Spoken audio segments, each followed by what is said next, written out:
I'm Jordan McCool, and it's time to ask the attorney your question. I'm here with Attorney John Haymond from the Haymond Law Firm. Hi, John. Thanks so much for joining us. Hi, Jordan. Always a pleasure to be here. Thank you. So here's today's question.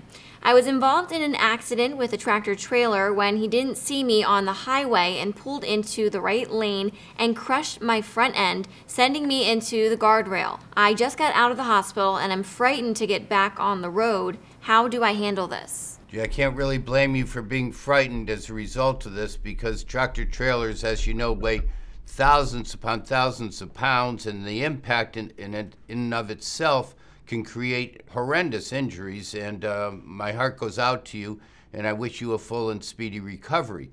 One of the advantages that you have here is that tractor trailers are governed by federal law, and if there's interstate travel involved, they must have an absolute minimum of $750,000 of liability insurance, if not more, depending upon what they're carrying.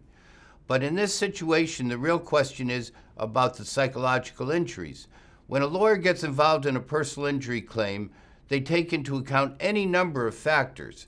But the most important thing for a lawyer, as far as I'm concerned, is to truly get to know your client. Get to know how they think, how the injury impacts them, how it impacts their way of life, what activities have been jeopardized as a result. And in this case, I would urge you, if you feel the need, get to a psychiatrist or psychologist. That certainly will have a great impact upon the value of the case.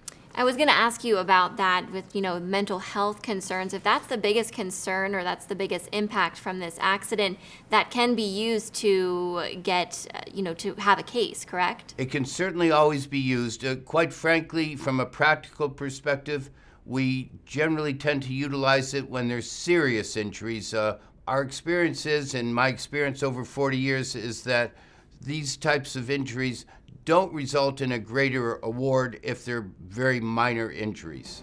Okay, well, thank you for your insight into that question. And to ask the attorney your question, you can call 1-800-HAYMOND or you can email asktheattorney@haymondlaw.com.